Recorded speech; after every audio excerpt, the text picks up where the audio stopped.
Shri Venkateswara gold తాకట్టులో ఉన్న మీ బంగారాన్ని విడిపించి కొనబడును. కాకినాడ ఎమ్మెల్సీ అనంతబాబు కారులో మృతదేహం కలకలం రేపుతోంది. కాకినాడలో ఎమ్మెల్సీ అనంతబాబు కారులో డెడ్ బాడీ కనిపించింది. గతంలో అనంతబాబు వద్ద డ్రైవర్ గా పనిచేశాడు సుబ్రహ్మణ్యం.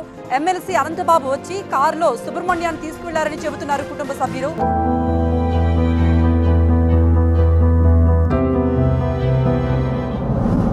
గుడి చుట్లు తిరిగాక దండం పెట్టుకున్నాక కొట్టుకుని పడ్డాడండి నా కొడుకు. అంతే సుబ్రహ్మణ్యం పేరు పెట్టుకున్నాను సార్ మేము. మా బతుకు తెరుగు కోసమేనండి కాకినాడ వలసకి వెళ్ళామండి. అప్పుడు అక్కడ ఉన్నప్పుడు అనంతబాబు మీ అబ్బాయినే నేను డ్రైవర్ కింద తీసిపోయి మప్పుతాను అన్నాడండి. బాగుంటుంది బాగా చూస్తాడు అనుకున్నాను తప్పండి. ఇంత నమ్మకంగా పని చేయించుకుని ఇంత దారుణంగా ఒంటి నిండా గాయాలతో తీసుకొస్తాడు అప్పచెప్తాడు అనుకోలేదు సార్ మేమైతే. కాలుకి దెబ్బ తగిలిందండి. అనంతబాబు దగ్గర 3 నెలలు అయిందండి మానేసి. నాన్న ఎప్పుడు పడితే అప్పుడు లెగ్గొట్టి తీసిపోతున్నాడు, నిద్ర నిప్పులు ఉండలేదు, నేను చేయలేకపోతున్నాను నాన్న మానేస్తాను. మానేసాడు 3 నెలలు అయిందండి. ఇవి నా దగ్గర మానేశాడు. నా గుట్టు అంతా తెలుసు.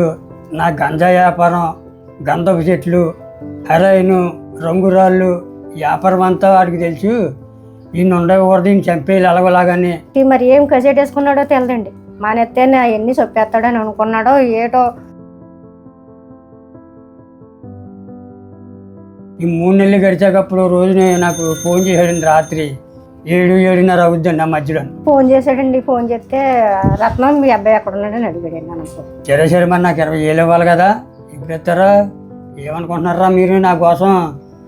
ఇవ్వకపోతే ఆ లంచ గురించి జబ్బా కాలు తీసేస్తాను కబర్దారని మమ్మల్ని తిట్టాడండి, బూతు మాట్లాడాడండి. మళ్ళీ ఎవరు చేరేటి ఎక్కడ ఉన్నాడో తెలుసుకున్నాడు, ఆరా తీసాడండి. పలానా కొండపాలెం స్కూల్లో ఉన్నాడని ఇన్ఫర్మేషన్ వెళ్ళిందండి. కరెక్ట్గా 10:30కి బయటకు వస్తున్నాడని కూడా ఇన్ఫర్మేషన్ వెళ్ళిపోయిందండి. సుబ్బు బయటకు వస్తున్నాడని అప్పుడు గేట్ బయట కారు ఎట్టుకుని రెడీగా ఉన్నాడండి అనంతబాబు. బతికున్న మనిషిని 10:30కి తీసుకెళ్ళండి. 1-1:30కి శవం తీసుకొచ్చి ఇదిగో మీ అబ్బాయి చనిపోయాడు అంటున్నాడు. కారు చలలు అలా పెట్టాడు దారిలో. 4 డోర్లు ఓపెన్ చేసండి. సత్యబాబు ఇదిగో మీ అబ్బాయి సుబ్రహ్మణ్యం. అప్పుడు కుర్రలు చల్లలైట్లే చూస్తే దండలు ఇవన్నీ పుట్టేని తొట్లండి, దెబ్బలు గొంతు మీద బూట్కలతో తొక్కేసారండి. ఇక్కడ తెచ్చి ఊడిపోయింది పైన. ఒంటి నిండా రక్త గాయాలు, ఇసుక, తడి బట్టలతో ఉన్నాడు సార్ కుర్రోడు. తల మీద ఏమో 3 ఏళ్ళు దూరిపోయింది. ఎలాగ మెడ మీద ఏమో రెక్కేసారండి.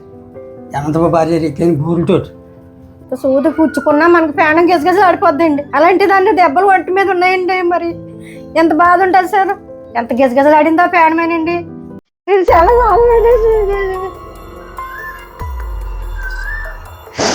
గారంగా పెంచుకున్నాను సార్. నా పిల్లలు అయితే చాలా దారుణంగా చంపే తీసుకొస్తాను అనుకోలేదండి.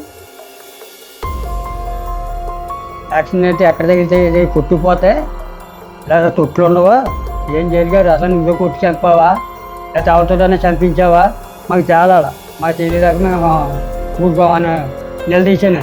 అందరూ ఫోన్ చేసి అప్పుడు మన కాకినాడలో ఎవరో దళితుల్ని ఎవరో చంపిస్తారంటే ఏంటి చూడండి. వెళ్ళేటప్పటికి 2 టౌన్ పోలీస్ స్టేషన్ దగ్గర కులాయి చెరువు దగ్గర నౌకాలమ్మ టెంపుల్ ఉంది. అక్కడ ఆ నౌకాలమ్మ టెంపుల్ దగ్గర అపార్ట్మెంట్ సెలర్లో కారులో శవం ఉంది. అక్కడికి పొద్దుట 6 గంటలకి మా ఏమైనా పక్క కాలేసి రత్న ఏం లేదు అయిపోయింది, 2 లక్షలు ఇస్తాను. మీ ఊరు కూడా నాకు తెలుసు. 2 నేను ఇద్దరిని ఇలా చెరుకు గుర్తెట్టుకుని కారు డోర్లో లాగేస్తున్నాడు. అంత భయంకరమైన వచ్చి అంటే ఒక కోడో మేకను కూడా గుర్తిస్తూ పారిపోతుంటాడు కనపడుతుంది. అటువంటి చంపేసి తీసుకుని తల్లిదండ్రులకు అప్పచెప్పారంటే ఇంకా జాతి అంటే అతనికి భయపడిపోవాలని. ఆ రోజు వైసీపీ నాయకులు కొంతమంది కార్పొరేటర్లని, కొంతమంది కౌన్సిలర్లని ఆ సోమలకోట నుంచి కాకినాడ నుంచి వాళ్ళ వీళ్ళని తీసుకొచ్చి వేరు విభజించి భావించాలన్నట్టుగా భార్యను దిక్కులు పెట్టి వాళ్ళ అమ్మ నాన్న దిక్కులు తీసుకెళ్ళి వాళ్ళ తమ్ముడు పక్క తీసుకెళ్ళి మేము మాట్లాడేసాం నీళ్ళు హెల్ప్ ఇచ్చేయడానికి. చాలా భయంకరమైనటువంటి చంపేయడం ఒక పరిస్థితి అయితే, చంపేది బాడీని డోర్ డెలివరీ ఇంటికి తీసుకొచ్చి అప్పచెప్పడం ఉంటైతే మళ్ళీ అక్కడే కొన్ని గంటల్లో వాళ్ళ కుటుంబాన్ని విభజించడం. అలాగా జైల్లో పెట్టాక 210 రోజులు 8 రోజులు ఉన్నాడని డిపార్ట్ బెయిల్ మీద బయటకు వచ్చేసాడు. బయటకు వచ్చినప్పుడు మళ్ళీ సంబరాలు చేసుకుంటా ఊరేగింపు చేసుకుంటా తీసుకెళ్ళారు. మాకు ఆశ్చర్యం వేసిందండి. ఇదే నా కొడుకుని అంత దారుణంగా చంపేసి తీసుకొచ్చినండి, అంత దండలే తీసుకొస్తున్నారంటే నా ఆశ్చర్యం వేసింది సార్. అప్పుడు టీవీలో చూస్తుంటే నాకైతే తనే మర్డర్ చేసి తనే ఒక్కడే డోర్ డెలివరీ చేసి ఓ బాడీని తీసుకొచ్చి అక్కడ పెట్టి నేరస్తుడి కింద ఒప్పుకుని జైలుకి వెళ్ళి వస్తే సంబరాలు అంటే సైకోలుగా తయారవేసి పిచ్చోలుగా తయారవేసి సంబరాలు వేస్తారు. రాష్ట్ర స్థాయి నాయకుడు అయ్యుండి ఒక సీఎం చేసిన వ్యక్తి అయ్యుండి అటువంటి ఆయన ఖండించకుండా పోయి అంటే తప్పు చేయను ప్రోత్సహించినట్టే కదా అర్థం. ఒక స్వాతంత్ర సమర యోధుడిని ఊరేగించినట్టుగా పెద్ద పెద్ద బ్యాండ్ మేళాలతోటి పూలదండలతోటి వైసీపీ క్యాడర్ ఏదైతే ఉందో ఆ క్యాడర్ అంతా పెద్ద ర్యాలీ, ఒక 100 కార్లు ర్యాలీ చేసుకుంటూ అతన్ని సెంట్రల్ జైలు నుంచి అతను ఉన్నటువంటి ఏజెన్సీ ఏరియా తీసుకెళ్లారు. అనంతబాబుని రక్షిస్తుంది ప్రభుత్వాన్ని అప్పుడే అర్థమైపోయింది. జగన్మోహన్ రెడ్డి గారు అంటే వ్యక్తిగతంగా మాకేం కక్ష కదా ఖాయం కదా. మటర్లు చేసిన వాళ్ళని మానభంగాలు చేసిన వాళ్ళని ఆయన చుట్టూ తిప్పుకోవడం అలాగా చేసినా కాబట్టి ఆనాటి వైసీపీ ప్రభుత్వం జగన్మోహన్ రెడ్డి ఆయన పక్కన కూర్చోబెట్టుకుని మద్దతు ఇచ్చారే తప్ప మాకు న్యాయం చేయలేదు, కనీసం పలకరించలేదని. అంత దుర్మార్గంగా మనిషిని చంపేసి మనుషులు నేడు చంపించేసి తీసుకొచ్చిన మనిషిని పోడెట్టి తిరిగారంటే ఎవరికన్నా ఆశ్చర్యాలు వేస్తాయి కదా సార్ జనాలకి. అనంతబాబు మీద ఉవ్వెత్తున ఉప్పినిలా ఉద్యమం కొనసాగుతుంటే అతను పక్కన పెట్టుకుని ఎమ్మెల్సీని పక్కన పెట్టుకుని ఆయన ఊరేగింపుతూ నవ్వుతూ వాళ్ళ తండ్రి చనిపోరని అనేక మందికి వచ్చి ఓదార్పయాత్ర చేసిన అతను ఒక దళితుడు చనిపోతే దళితుల పార్టీ అని చెప్పి ప్రతి ఒక్కరికి తెలిసి అలాంటి దళితుడు చనిపోతే కనీసం ఫోన్లో కూడా సుబ్రహ్మణ్యం తల్లిని తండ్రి అమ్మ నీకు న్యాయం చేస్తాం దళిత పక్షపాతి మా పార్టీ అని చెప్పినటువంటి వ్యక్తి ఆ మాత్రం పట్టించుకోలేదు. జగనన్న కాలనీ ఓపెన్ చేయడానికి వచ్చినప్పుడు అనంతబాబును కూడా తీసుకొచ్చాడు.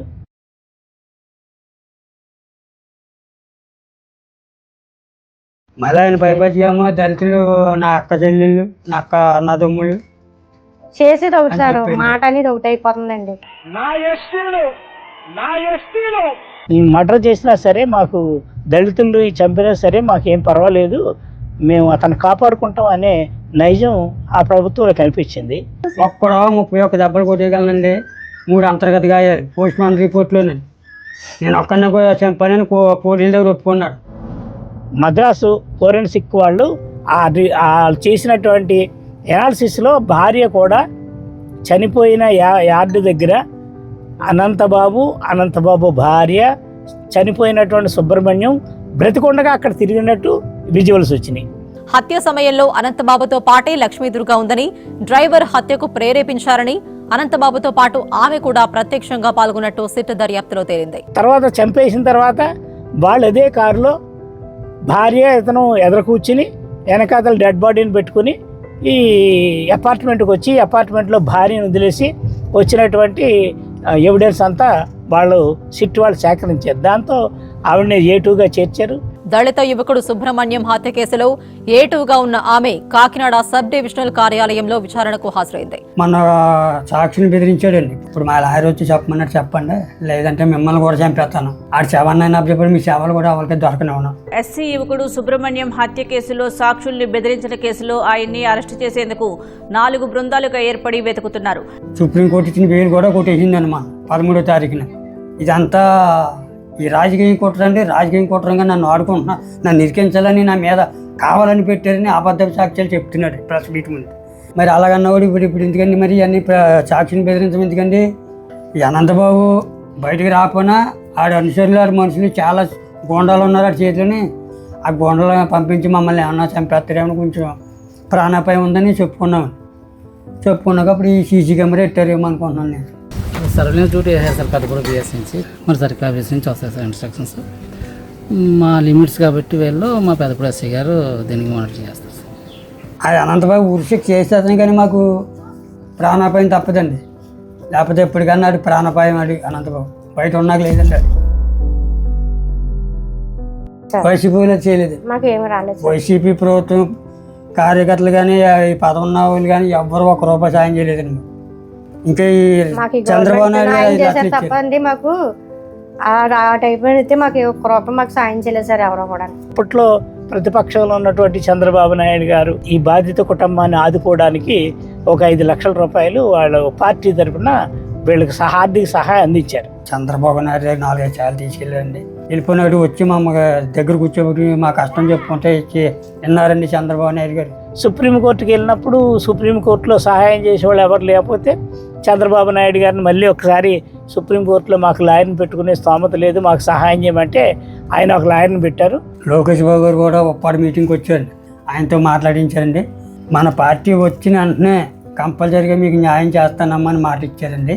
మీరు ఒంటరి వారు కాదు, మీకు తెలుగుదేశం పార్టీ అండగా ఉంటుంది, ధైర్యంగా ఉండమని కుటుంబ సభ్యులిద్దరికీ హామీ ఇస్తున్నాం.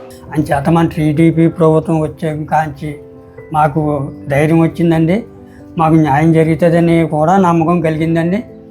ఈ రెండు ప్రభుత్వాలు వ్యత్యాసం చూస్తే ఈ డ్రైవర్ సుబ్రహ్మణ్యం కేసులో మాత్రం ఖచ్చితంగా ప్రభుత్వం, ఇప్పుడు ఉన్నటువంటి ప్రభుత్వం, పోలీసులు కూడా పూర్తిగా సహకరిస్తూ న్యాయం చేస్తారని మాకు ఒక ఆశాభావం, నమ్మకం కలుగుతుంది.